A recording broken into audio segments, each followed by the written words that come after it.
Hello, Ritu. So nice to see you again. It's great to be here. Thanks for inviting me, Joanna. Welcome to Fair Dialogues. I think it's almost the last one this summer. We will take a break till autumn. So very nice to have you and share your story with your audience. Everybody who's joining us today on the live, say hello in the chat. Say where you're tuning in from. Prepare questions for Ritu. We have a very rich session. But I know Ritu, you've been traveling quite a bit. You just came back from Mexico, right, to the UK. How are you dealing Yeah. with the reaccommodation? So it's been about 48 hours, so I'm still a little bit behind on time zones. But no, this is a good time. We're about 7 hours behind from the UK, but it's a good time. Nice, good. Well, hopefully, and you're staying longer in the UK, or are you gonna be back and forth? I'm actually going to be in between Europe and the UK over summer. Oh, wow. So Okay. anybody in Italy or France, welcome to say hi. I will And then chat. I'll be back in Mexico. Is one of our teams are based there. Amazing. Where are you going in Italy? I'm going very soon as well, so I can't wait. Where are you? Actually traveling all over, so Oh, a little wow. bit of Sicily, Naples, Rome, Florence, Venice, a bit of everything. Ah, lovely. Gelato all day long. Exactly, exactly. Again, hello everybody. Welcome to the Fair Dialogues episode that is focusing on neurodiversity, specifically neurodiversity in the workplace. We had the pleasure to have Ritu in Barcelona a couple of weeks back for the conference. And to be honest, everybody who's met you there is very impressed with what you're doing and your approach to things. So we had to bring you also on this type of session. For those who don't know you yet, can you give a short introduction? So we start here.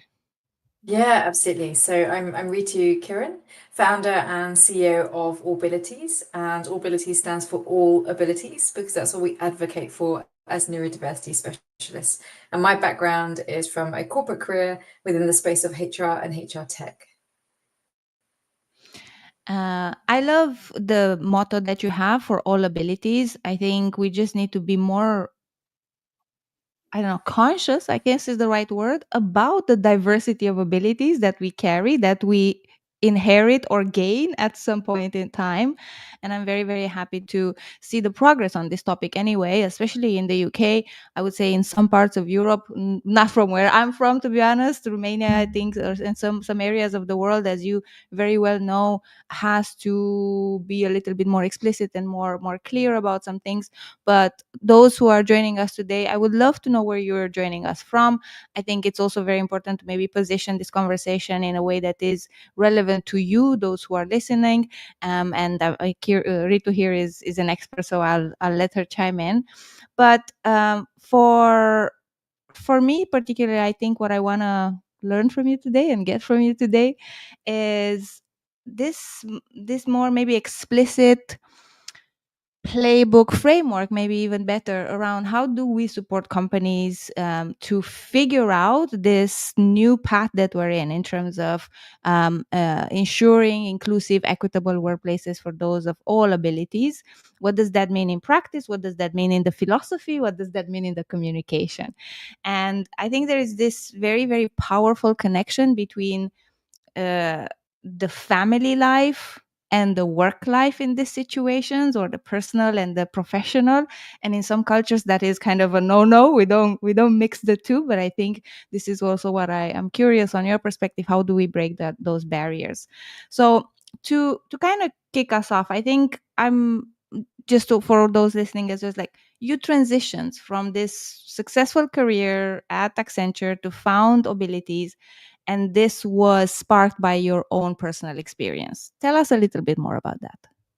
Yeah, sure. So it is an interesting story. So after I graduated, I joined Accenture, so one of the largest management consultancy firms. And within Accenture, I always worked within the space of HR and HR tech for a variety of different clients in different industries, but always within that space. And as I carried on up the ladder in my career, I moved across to other large global corporates. So, for example, some of the industries were in pharma, some are in tech, some were in FMCG, etc., telecommunications. But again, always within the space of HR and HR tech. Mhm. And then I was working for a global corporate at the time when I had my firstborn son. He was born in 2016. And then by 2018, when he was 2 years old, he was diagnosed autistic. And that's a Mhm. pretty young age to be diagnosed. Yeah. And but there were some some presentations, some traits, and so forth. And as a first-time parent, I really didn't know what that meant. I didn't know much about Mhm. autism. I didn't know much about wider neurodiversity. I didn't know what that meant for him in his life now. And I didn't also know what that meant for me as I transitioned from a parent role to a parent carer role. Of course. So I embarked upon this journey, and people don't realize that it's you end up feeling quite guilty. You end up Mm. feeling an immense amount of negative feelings, which is actually quite normal, but you don't know that Mhm. at the time, and you feel bad for feeling that way. You're not disappointed with the diagnosis itself, but with the fact that maybe your journey is going to be different, and you don't know what that difference looks like because it's just too early Mhm. to tell. Yeah. So I started going through that process, and almost a year on, I actually had a near-death experience. So I almost Mm. lost my life.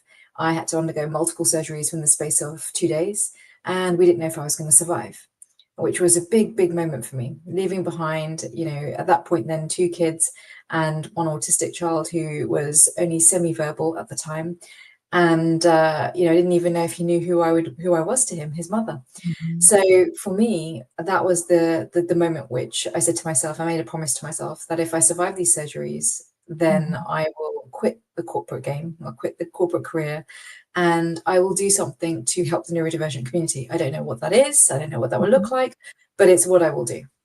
And so, of course, I survived because I'm here.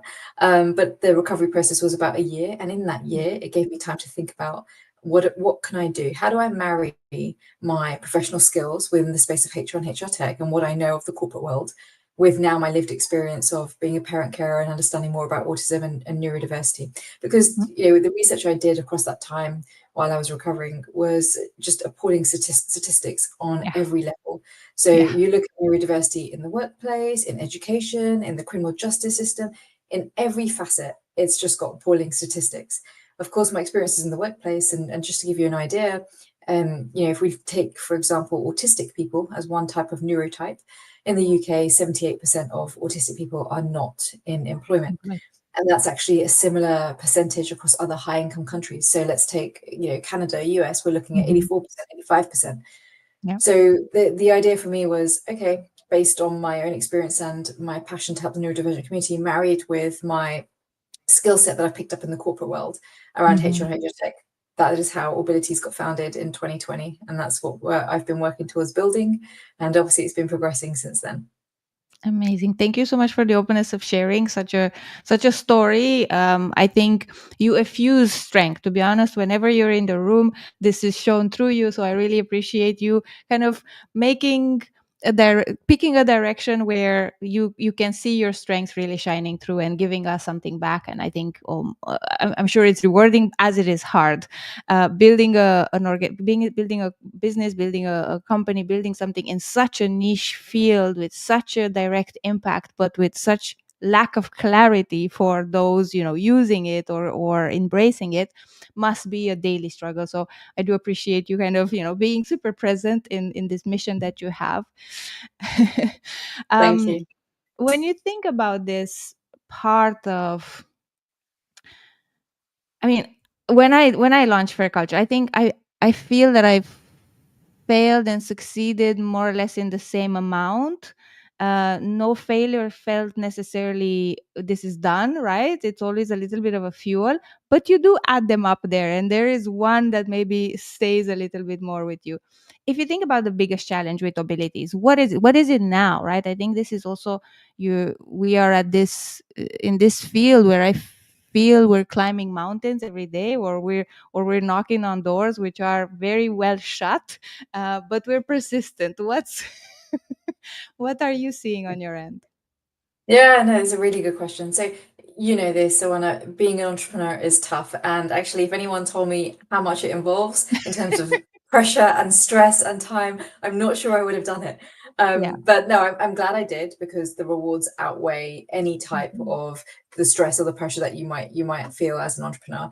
So that comes as part of being an entrepreneur. But obviously there's other parts of owning a business and running a business. You're always wondering where your next customer is going to come from, or you've worked really hard to try and land a particular customer and it didn't work out, or you didn't make the impact you wanted on a particular customer, and so forth. So there's always those kinds of setbacks. But actually I'm going to share something else that might be a little bit controversial.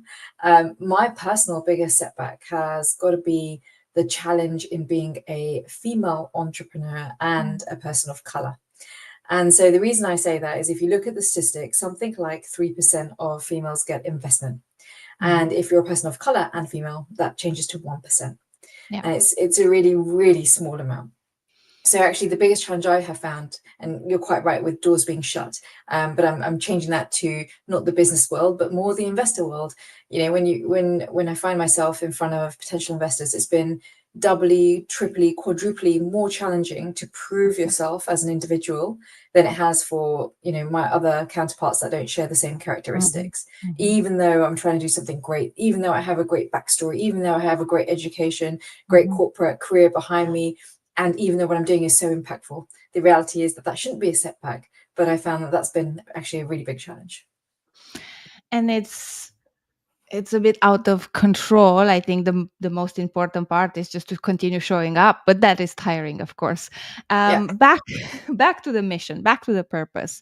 What does Aubilities do? I think this is very important to explain on this episode and take as much time of it. To be honest, I think this is what I would like people who are listening to us today or the recording to take away, because maybe you don't need it now, maybe you don't see it, but really understanding what this type of initiative can do for your workforce and for the community, like the wider impact. For me, there is this butterfly effect that I cannot ignore. I think, or maybe I'm just an idealist. And I'm like, things are bigger than they seem, but I feel this is the reality. The work that we do sometimes is not just about the time or the company or the place. It really reverberates. But tell us a little bit more. How do you see the Aubilities impact playing out with organizations that you're working with? Yeah, that's a really good question. Before I answer that, I'm going to give some context to what you said about the butterfly effect, right? So we know that with neurodiversity, typically one in 7 people, or 1 in 5, depending on what statistics you look at, people are diagnosed with neurodivergent. And the key operative word there is diagnosed, because actually we also know that there are several people who are self-diagnosed or not diagnosed as yet. So actually we think that figure is higher in terms of number of neurodivergent people, but still that's going on the butterfly person. What to have a good job? The job provides financial stability. It also ensures they have something to get to during the day, during the week, whatever it might be, which aids mental health. And we all know we're going through a mental health crisis, probably globally, at least in the UK for sure. So if you can give people a job that is satisfactory to them, you're aiding them with job satisfaction, life satisfaction, financial stability, a whole lot more mental health, right? Yeah. And so when I gave you those statistics earlier of autistic people that are not in the workplace, that's what we're doing. That's what we're contributing as society, not enabling these people to enter the workplace. We're taking those things away from them. But if we could remove the barriers and put them into work, the next asset that benefits from that is organizations, right? Organizations are always looking for skills of the future. Now, if you hire neurodivergent people who have very specialized skill sets, then it can improve your business branding. It means you could also have reduced costs, both in terms of cost savings and retention rates could be higher, so people don't leave. So you don't have recruitment costs again, you don't have retraining costs again. And these have been proven in case studies, right? There's some big tech giants who have proven this methodology.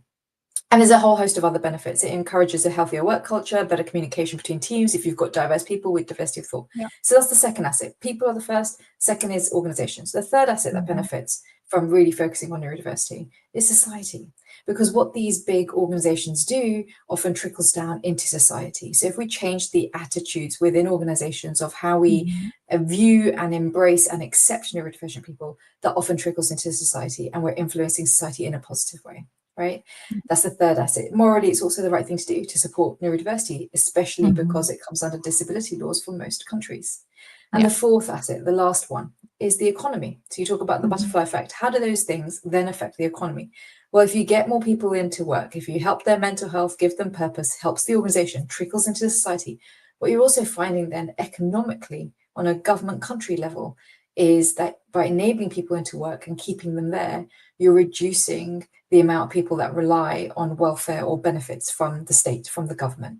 And you're also increasing taxation contributions back into the government. So when you talk about the butterfly effect, Anna, that's what we're seeing from individual to organizations to society to the economy. And then I And think yet, you asked, yes, go ahead. and yet, it's Yes. and yet somehow we always find. I mean, this might turn into a very political conversation, Ritu. But with all the anti-immigration speech today, right, which is like, wow, they live on welfare, they, our taxes go into these people who don't, very wrong speech nevertheless. But look where your welfare is going, look where maybe some of this tax money is going, because we're not investing in people with disability, categories that are marginalized, who actually, as you say, give purpose, give work, give dignity. I think for me, this part of like dignity and hope in a human experience, we should put it in the in the legislation, together with the actual money that is there, because it's quantifiable. I think this sentiment, right, that people have Yeah. in their day to day. Yeah. No, I totally agree. And then you see some countries that are more progressive than others, but of course, any type of change on this level takes time. Of course, of course. Back to abilities. Tell us a Yes, little bit. so yes, absolutely. So Aubilities focuses mostly on three things. I've given the picture of how it can influence, neurodiversity alone can influence the individual all the way through to the economy. So what we do at Aubilities is we work with organizations to help their workforce around neurodiversity. And that's for everyone, not just neurodivergent people, right? So Yeah. how we do that is three main ways. The first is education. So let's make sure that everybody in the workplace understands what is neurodiversity, what are the different neurotypes that sit within the umbrella of neurodiversity, and also how do you support a colleague who might be neurodivergent? How do you manage someone in your team that might be neurodivergent, right? So we have a host of digital content in multimodality, so different formats, because people learn in different ways. If you're autistic, you might prefer written, but if you're dyslexic, you definitely don't prefer written, you might prefer video, for example. So everything we do digitally wise, we provide in multiple formats and in multiple languages too, because we're a global platform. So the first is around education, making sure we're raising awareness and the knowledge is there as a foundation, as a baseline. But we know that's not enough. If you really want to make change around neurodiversity, knowledge is just not enough. So we also have worked with Durham University in the UK, one of the leading universities, with their Department of Psychology and Neurodiversity to create mini assessments. These assessments measure different things, different traits, different facets of the individual. For example, it can measure cognitive abilities. Are you an analytical thinker, numerical thinker, creative thinker, so forth? It can measure mental health. Where are you on the scale of anxiety or depression or stress? What are your feelings and preferences in the workplace? It can also look at intersectionality. So even if you're neurodivergent, doesn't mean you're just one thing. You could be a female, a person of color, and neurodivergent. There's many characteristics that make us who we are. And it also looks at workplace needs. So what are the things you need in the workplace that can support you, both tangible things like equipment and intangible things like culture or training or coaching. So we have these mini assessments, and the user takes the assessments, which unlocks our third pillar, which is our support mechanisms. We have, and we're currently building out further, coaching available that are linked to the assessments. So if a user is identified as someone who might have high anxiety, then it recommends coaching around that specific type of high anxiety to help the individual through it and lead them to a place where they're either more productive, more outperformance, or in terms of well-being. And in that case, in that example, it would be well-being. So there's three kind of things. So the education is the first one, then it's the assessments, and then it's really providing those support mechanisms via coaching. Amazing. And I, first of all, some people already benefited from this. I will, maybe after our session, we can put a link. I think you have some links available that people can actually do some mini assessment of this to get Yes. a taste. We'll put them there. Yeah. And so you worked in the tech departments, HR tech, and what I loved with some of our clients, which we did some audits around, like what are some gaps, especially they discovered like they had so much sway, so much impact that they could have in the compensation and benefits area, specifically benefits, specifically well-being, by just understanding the makeup of their population, the community that they were employing and serving, as leaders, and just create this type of benefits, as you're saying, maybe specialized coaching service, maybe additional tech that needs to be present. The learning style was a big conversation for, I would say, 2-3 decades, but in my opinion, not for the right reasons, right? Like this visual, or it was very simplistic, very kind of non-ambitious. And now we see these options that you are offering in terms of really understanding what does acquiring knowledge mean, but also then how do we have the environment to apply this in a way that engages us more, makes us more productive, more happy, everybody wins kind of situation. um, Yeah.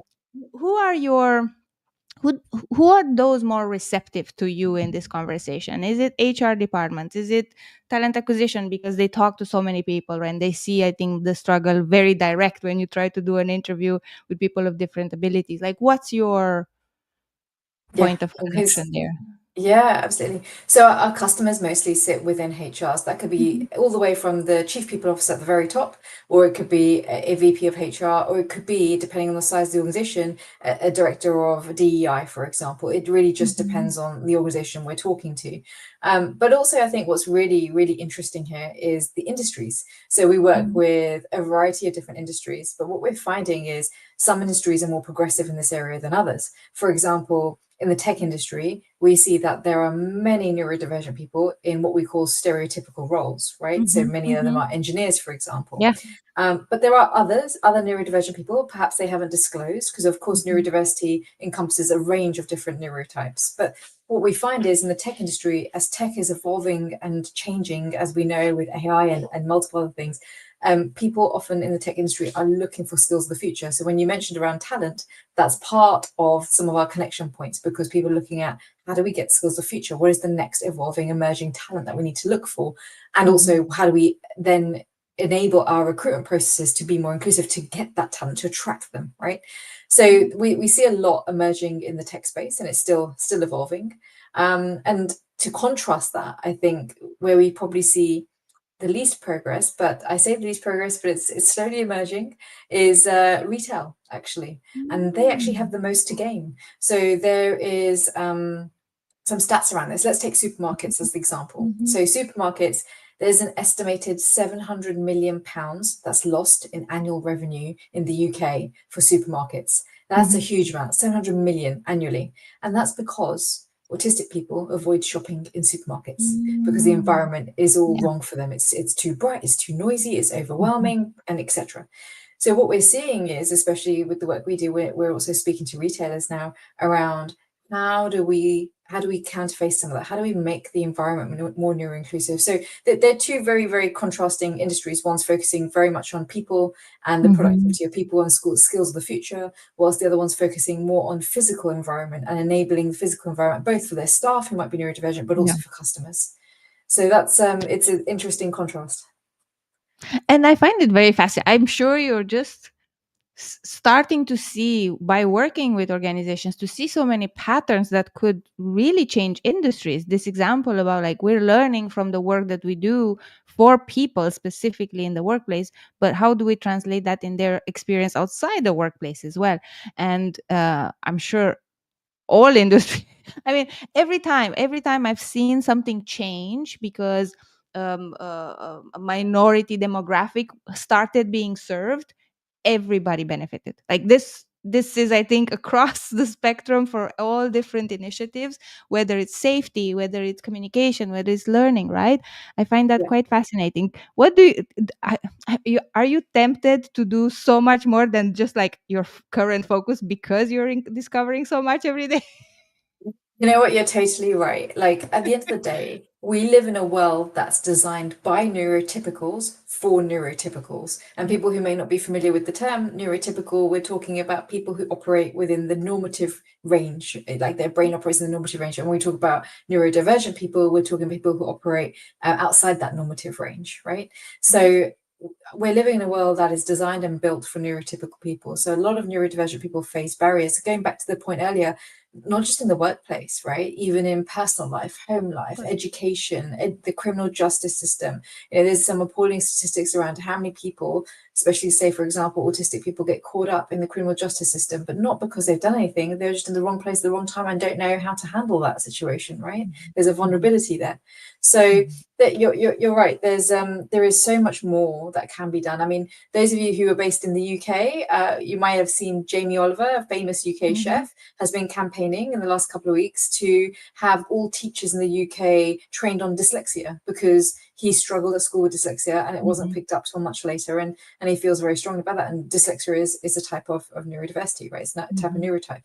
So, you know, there is a lot more coming about. There is a lot more across every angle of the world. But it is very tempting to branch out and go everywhere. But we're remaining focused, at least for now, Yeah. on what we serve, and we serve organizations helping the entire workforce within organizations. I know you are doing a little bit of branching out anyway. There was a word, I believe, during the conference about a future book you're working on, correct? Yes, yes. Although I'd say that's more of a hobby. uh, Yeah, you're right. There's a book that I'm releasing. It's at the moment due for January 26. Amazing. So coming out next year, and it's about parenting autistic children because this has been a journey for me. I've now dedicated my life to serving the neurodivergent community, both professionally and personally. Mhm. And what I've done is written some of those experiences and answered some very tough questions. It's the type of book that I would have liked when I found out my son was Mhm. autistic. It's very simple questions, but I didn't have the answers to them. And yes, you can go on the internet and search, but what the internet does, it gives you facts and figures. What I wanted was personal stories. How did Mhm. someone feel? How did it Mhm. make them feel? How did they overcome that emotion? Because actually, what we forget a lot of the time is parent carers go through a really tough time. And you know, you may have neurodivergent people in your workforce, but you also may have parent carers who are neurotypical but going through a tough time with their children. So the book is really centered around helping parents navigate that journey, especially with Mhm. some very common questions. But what was important to me, going back to the point earlier about diversity and, you know, how I was a female founder and so forth, what was important to me was it wasn't a book with just my voice, because that would be Mhm. one perspective. So Yeah. actually what I've done is we've got a whole host of contributors from different geographical locations, different ages. Some have autistic boys, some have autistic girls, and they Mhm. all have different experiences. They all have different ethnic backgrounds, different cultures, and they've enriched the book with their stories too, so that we've really got a view from around the world of what people are doing around parenting their autistic children. And it's fascinating to see the difference in each of the Yeah. countries, actually. Yeah. You mentioned earlier that I returned from Mexico, which Yeah. is true. And the amount of people I've had contact me in Mexico to help them with resources or knowledge. And one particular set of parents that I met who have an autistic 6-year-old boy, they really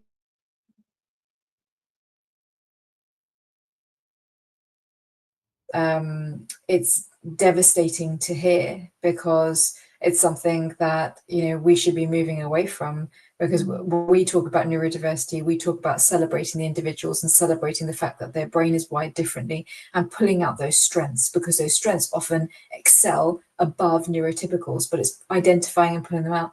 So to hear, you know, Mhm. these parents are putting their 6-year-old boy through electrotherapy was heartbreaking.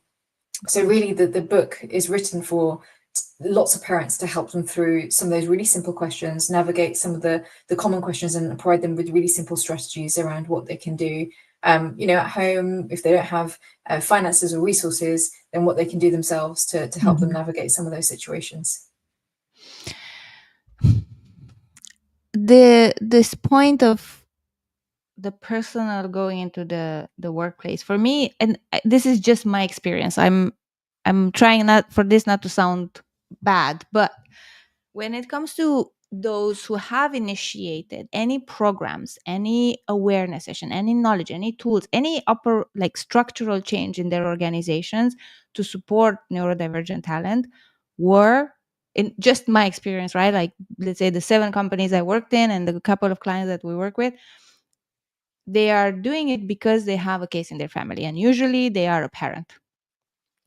So I feel that's double hard, right? We augment the work and the load for some people that are already, kind of expanding their responsibility in their area of accountability and the area of, lack of clarity. As you say, there is so much that we are uncovering, discovering, learning.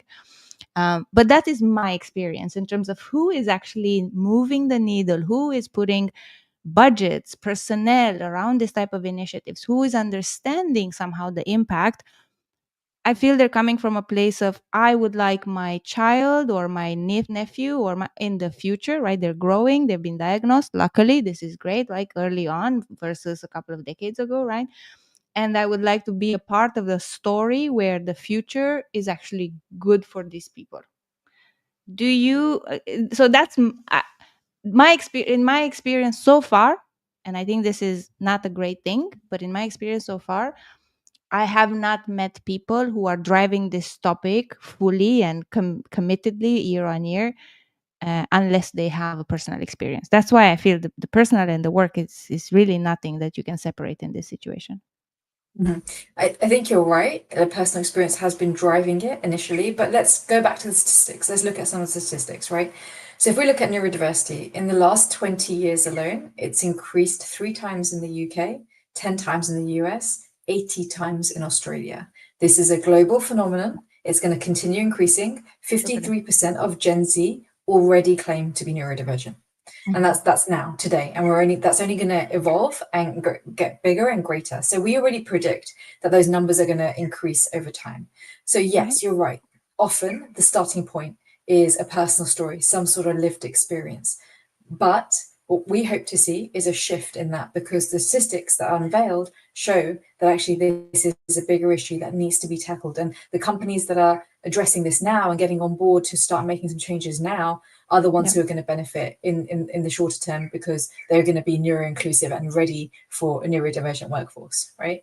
So you're right, there is a lot that's linked to personal experience currently, but we hope with the statistics that are changing over time that we end up seeing more people understand the business case around it, and not just from a society perspective, we've got an increase in numbers, but actually from if we bring these people in, how can it change our workforce? How do we benefit from it? There's some great case studies, just to give you a couple. So there's a tech giant, and they had a IT project that they're rolling out. And in rolling out this IT project, part of the IT project is to understand if there's any bugs or any fixes of the technology. And so they've got people testing to make sure that all the bugs and the fixes are there in place. What they found was, with their own team, who are made up of neurotypical people, they fell slightly behind the timeframes. So they brought in autistic IT consultants to come and do that task, that specific task. Now, one of the beauties of many autistic people, not all, but for many, they can enjoy the repetitive tasks, and they can also spot detail. They completed the testing and found all the bugs and fixes, etc., that need to be done in 50% less time than their neurotypicals, right? So that's just showcasing, just in terms of productivity, one benefit. That's just one benefit. There's multiple other benefits. But the idea is that we need to move away from, this is a DEI initiative, this is a feeling good well-being. Yes, it's all of that, but actually there is also a business motivation where it can actually impact your return on investment in these individuals.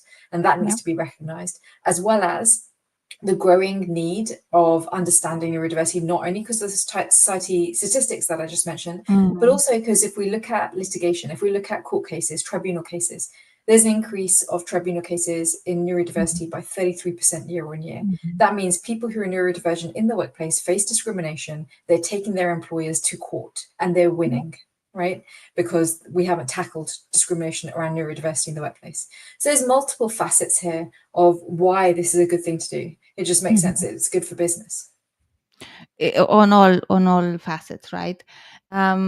we name here. So like we were saying, this tech giant. I think even 10 years ago, I know of a very like solid program that kept on going in SAP. And SAP for Yeah, me was always an inspiration yeah. around, I think it went beyond those couple of 2, 3 champions in the organization and putting an ERG behind it and creating some conversation. The CHRO and the whole HR department started discussing with the business leaders and understanding where can we incorporate, where can we train, where can we actually be more inclusive. And it's a massive organization with extremely big needs for talent, so why not widening the pool as well? For me, they were always a bit of an example on this topic specifically. They're amazing. So, for those of you who aren't aware, SAP hired 150 neurodivergent people across different Mhm. roles, across different business functions in different countries. And then they supported all of those individuals one by one, personal support on what that person needs to thrive in the workplace. And what they found was, 13, 14 years onwards, a 90% retention rate. So 90% of those 150 individuals stayed retained within the organization because they were happy and they were productive and doing a good job because they were supported. And then they also found that the productivity was between 90 and 140% higher than their neurotypical counterparts in those roles. So again, they have a great business case, and that if anything, that is the precedence of what we Right. should be aiming for. Yeah, yeah, yeah. And I also know now, I think it's an Austrian company, Auticon. Yeah, Yes, Auticon. And I think they only hire, like their only staff that is non-neurodivergent is 3%. uh, and they yes, are very much making it a point about making their organization. And I think they're very, very focused on autism as well, right? I'm not sure if you're familiar with them, but I think these initiatives are such a clear example of what we've been missing out. absolutely. So they started off focusing on autistic IT consultants. So they Hmm. would provide autistic IT consultants for IT projects across many different industries, different companies, and so forth. And now they've branched out to neuro-inclusive services too, because they Yeah. understand that autism is only one type of neurotype that sits under the umbrella of neurodiversity. They're making some great progress, and Mhm. I know them very well, in fact, yes. Nice. But yeah, they're making some great progress, and there are many other organizations that do similar things. I think perhaps how we might differ from Mhm. your organizations like Auticon is we're very much digital focused with Mhm. universal design and making sure that we've got a product that is scalable and usable by every single employee. So, I mentioned earlier the three pillars we focus on, which is education, assessments, and coaching. That's all done within our platform. We release it to an organization globally across Americas, EMEA, and APAC. And because we're in other languages as well, obviously people can access it in a way that suits them. But I think that's what makes us different from your companies like an Auticon. Yeah, I love a good scaling story, and I also see the mindset you had behind kind of building it. I would say with intent in that direction. I believe you're an Oxford graduate. You've been through this corporate career. You stepped into entrepreneurship now. How are these all tying in together? What do you think plays a bigger role in you kind of pushing this topic in such a smart way? I really feel you're doing things in a very smart way. So I'm Okay. just for myself asking for a friend. No, really, really good question. So, yeah, I mean, I did my master's degree at Oxford and I studied research methodologies, which I didn't realize at the time, but it's actually come in super useful because Right? a lot of the work we do at Aubilities is backed by academics and Yeah. evidence-based. So it's actually come in super useful. But aside from the educational aspect, the formal degrees, studying alongside students, especially in Oxford, that are from all over the world, meant that it gave me an appreciation of how reachable the international community was, which I think, Mm. especially as an entrepreneur, as founders, sometimes we forget. We get into our own Yeah. bubble, our own country, and we forget actually it's a big world out there and everyone's reachable. And actually, that contributed to how I've set up Aubilities, as we're based in several Mm. countries around the world. So we have a team. You mentioned about Mexico. We have a team in Mexico. We have one in Argentina, Spain, UK, and so forth. So that's one thing Oxford gave me outside of the formal degrees, but also working in the space of neurodiversity means that I have an appreciation for specialized skills and thinking, because I Mhm. mentioned that a lot of neurodivergent people have specialized skills in thinking. which is also why I've set up these teams internationally, because I've looked for talent in specific skills and in specific areas and gone to the countries that have the most talent around those specific skills. So that's pretty much how it's helped to shape us in terms of the way we've set up. And, we hire neurodivergent people ourselves. In fact, over 70% of our teams are neurodivergent, and our C-suite is 100% neurodivergent. I love it. I love it. I love the story. I'm here to watch the story unfold in the years to come. To be honest, I think it's really important that you grow. This, maybe in some businesses today, I'm like, you don't need to grow that fast. You're fine. Just like, do the thing. But I think for you, I wish Yeah, we can't maximum. go fast enough. Yeah. Yeah, exactly. Speaking about with this kind of outlook, for you, in your ideal world, what is the workplace looking like for neurodivergent talent? What do you mean right now specifically? What it could look like? What is, what are the big missing points? So it's challenging for Yeah. many organizations to understand what to do with neurodiversity. And that's for many Mhm. reasons. One can be there's a massive fear. What if we get it Mhm. wrong? Right? So there's a Yeah. massive fear around what if we get it? It's a sensitive topic. People have big opinions on it. What if we get Mhm. it wrong? That's one thing. Mhm. The other is Mhm. around where do we start? Like, how do we actually Mhm. start this? Right? It's slightly different from other protected characteristics like gender or Mhm. race or ethnicity. Yeah. And the reason it's slightly different is because it's linked to your brain, which means that actually changes in the workplace can actually stimulate Mhm. someone more, which means an increase in Mhm. productivity. You can't get that same result with other Mhm. protected characteristics, right? Yeah. So we're seeing like, okay, especially maybe 2 or 3 years ago, a lot more fear, a lot more, where do we start? How do we do Mhm. this? What's helping is the media recognition now, with the Mhm. growing statistics that I've mentioned earlier. I mentioned earlier also around Jamie Oliver, but there's not just Jamie Oliver. There's many things going around the world around Mhm. neurodiversity and the impact it can make, and that Mhm. media attention is helping the case actually. So we've got the statistics on one hand, we've got media interest in the other place, and then we've got some great business cases like we spoke about Mhm. SAP and some others. So we are starting to see the change, and I think that for us in particular, if we look ahead to the future, we're looking at hyper personalization. That's what we call it. Mhm. So it's providing every employee with their own personalized journey, yet within a standardized framework, because that's how big corporates operate, right? Yeah. So this enables personal experience, whether it's across the recruitment process, whether Mhm. it's across the how do we support reasonable adjustments or accommodations process, whether it's how do we organize team events and town halls to be more neuro inclusive events, etc. Mhm. Across every facet, if we can enable a personalized experience where it shows how people feel supported, and that can enable productivity, well-being, increased performance, and we can show that return on investment, that's where we Mhm. need to be for every organization.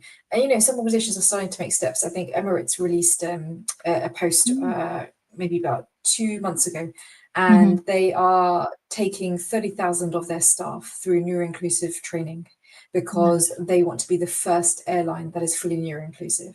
Now, you need more organizations like that to take big, bold Yes. steps across a variety of industries, because once we get that, we really get the ball rolling and build momentum. How do we do with the naysayers? So there will be somebody who's listening to you now and saying, yes, but these trainings don't work. I'd say I agree.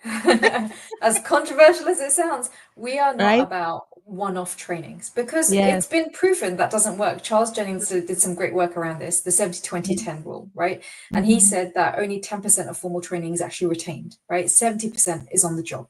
And that Yeah. 20% in between is other types of learning, like digital learning Yeah. and so forth. Interaction. Yeah. Exactly. So we've gone from that rule, and that's helped. Well, Mhm. that's one framework that's helped us shape our product. So yes, we have digital content. So we Mhm. do the formal training as intro sessions, Mhm. as webinars, as information sessions, You need but to set the actually, stage. exactly. So we set the stage with those formal sessions, but they are not Yeah. by all means they're not the end, right? Then we move to digital learning. So this is accessing knowledge as and when you need it. If someone in your team as a manager just comes to you and says, "Hey, Mr. Manager, I've just been diagnosed ADHD," and the manager doesn't know what to do or what to say because it's a sensitive Yeah. topic, They can go into our platform. We have an AI coach. They can ask any question. The AI coach gives them a response of what to deal with, how to deal with that situation, and points them to content that can help them, right? Yeah. So that's kind of like situational, and then that's kind of on translating to on the job. The assessments that we do and the coaching we do is the real shift that we're looking for behind the scenes of how to make that employee feel more engaged, more supported, and therefore change or increase the productivity levels and the performance levels, and hopefully have a more happier person working at work as well. So we've really, one framework we've used across the learning side is around that 70-20-10 rule. There's obviously other frameworks we've used across other parts of the platform, like coaching frameworks, etc., etc. So it's really, I agree. If someone says to me, "Oh, this one-off training doesn't work," yeah, it doesn't work. It needs to be a holistic approach. It needs to be brought in by your executive sponsors, and it needs to be rolled out and implemented, with purpose, with intent. Yeah. I love the idea of hyper personalization. I do understand its complexity and its kind of challenge that people will have with it, but it's not something that we haven't done before. We've done hyper personalization for everything marketing. We've done hyper personalization for everything in terms of, our Instagram feeds. Like we know that there is a possible way to do it. But it made me think of this story, and I hope if my friend is listening to it, I'm not gonna. In this case, I'm not gonna name names, but I see because I want to get something from you. We have a bit more time in this session, so maybe we can really help people with something very simple. And then if they need more, they can contact you. But a lot of companies are doing their summer parties, their yearly parties now, right? And my friend has actually excavated herself, has found a way to not go to these summer parties because they were always felt that they were not for her. So one of the principles that the company organizes the party, it's a surprise party. So people go to the airport and they don't really know where they're going. Like you Okay. find out then. This Yes. doesn't work Yes. for so many people and for so many reasons, right? No. No. I How mean, do we especially challenging with neurodivergent people. Yeah. zero effect? So people would rather sit them out, right, and not enjoy Yeah. the collective social part of being in a team, of creating these bonds, because the way things are set up are very much ignoring the fact that you will have to people who would prefer not being there, but they need to mask it, they need to show up, and some have Yeah. come to peace with themselves that, yeah, not for me, so have fun. I'm staying home with my dog. Yeah. Yeah. Yeah. Yeah. Yeah. So What do how you we do get with these around them? experiences? Yes. Good question. So we have a lot of content actually on how to make events more Yay. inclusive. But I'll give you just a few tips as we're talking about it. So you're absolutely right. Something like that is a nightmare for someone who could be neurodivergent. So let's take autistic people. Now this might not be every autistic person, but a large population of autistic people like to know what's coming, like to know what's happening, Yeah. right? So like even if we apply this in the workplace, in the interview process, they'd like to know questions in advance so they know what's coming. So this can be applied to events by surprising employees. Okay, the intention is probably good, but actually the impact is bad, right? So what we could do is let people know where we're going, or at least have a way in which, if some people don't mind being surprised and like that Yeah. spontaneity and that unknown, leave it for them. But those people who want to know, give them an email address, give them a signposting of, but if you want to know, go here. And then it could be a link or to a page that says, okay, this is the event, this is where we're going, these are the details, because some people need to know that, because it literally can reduce anxiety and stress for that person, Totally. right? And it could be the decision of going to the event versus the decision of not going to the event. That could be the difference, right? Yes. But then at the event itself, there are many things that can happen to make it more neuro-inclusive and hyper-personalized. So here's just a few hints. For example, some people love networking and love talking and socializing. Some people hate it and actually find it super challenging. And so one quick, easy example is colored lanyards or colored badges, right? So you have a green badge or a green sticker or a green lanyard if you are open to networking and talking to people. You have an orange if you're kind of okay, like medium, and then you have a red if like that's really not your thing. It makes you so uncomfortable and it makes you mask, so you don't want to do it, right? And just by people seeing that visual aid, it means you know who to approach and who not to approach. So it means that people who may not like socializing but do want to attend the event can go and not feel forced in a situation where they have to socialize, for example, right? Then we can look at things like music. How loud is the music? many neurodivergent people will experience sound at much higher levels than others. Mhm. So what is the best decibels? What do we need? And then looking at things like, even things like when you have an exec sponsor that might do a speech and then everyone claps, or clapping again can be quite loud. So I've been to events to make them more inclusive where they can do clicks or they can just do jazz hands, right? And it's the sound of clicks is less than claps and jazz hands is silent. So again, it just makes people, it's something for them to get used to, but it helps if you've got neurodivergent people who really struggle with sound, right? And then looking at other things like the physical space, the colors, the acoustics of the place, looking at the facilities and are they neuro inclusive? Do you have a hand dryer in the bathrooms or the toilets versus paper towels? Because paper towels have no sound, right? And even looking at things like sensory, like food, like what food are you giving to people? Do any of them have sensory issues? And we're not talking about allergies or dietary needs. We're talking about sensitivities that some neurodivergent people might have, right? They're just some small examples, but there are many things to consider when actually designing an event for neuro-inclusion. And I have to say, unfortunately, we still live in a world where most events are not designed for neuro-inclusion in mind. I mean, I'm taking notes for our next conference. There are so many things that I can do better, right? And this, with all humility and empathy, like I think this is also why we're here and doing these sessions, to learn from each other and to make it a little bit better, if not perfect, right? I think this is also what I see in a lot of people who have very good intentions, but they're like, it's not going to be perfect if I'm not going to do it. Like, just do it 60%. Next time you'll do it 70%. We will learn continuously. Just start. And the thing is, you're never going to please everybody, and you have to remember that. You're never going to please everybody. But if you can design with neuro-inclusion in mind, actually neurotypical people can benefit. Like we were talking before, it's that everyone can benefit from it, not just a marginalized population. It's actually for the benefit of everybody. Yeah. I'm going to throw at you another controversial kind of topic on this, because I've seen a lot in the workplace the speech around, well, it's not really an employer's responsibility. The schools should handle this, the social environment, the family should like the responsibility is way before. What's your take here? Where does the responsibility lie? Who can have bigger impact? How do we handle those conversations? And again, this type of maybe it doesn't come from a bad intent, but the effect is the same. We just don't do it. Nothing Okay, or so enough. the controversial question, I'm going to give a controversial answer. Okay. Thank you. Yes. So the bottom line is employers have a duty of care for their workforce, for their employees. That is the bottom line, right? And let's not forget, neurodiversity is covered by most disability laws across most countries and most equality laws. So it's actually a protected characteristic by law, right? So employers need to have a duty of care for these individuals in the workplace. There's not can they or can't they. But to answer your point around should it have come earlier in education, family and so forth, the reality is this. The medical practices around the world globally operate across two different manuals, the ICM and the DSM, right? And these manuals are what are used by healthcare practitioners to diagnose. Those manuals change over time. As we discover more as human beings, they change over time. Not rapidly, they get updated maybe once every 10 years or something like that.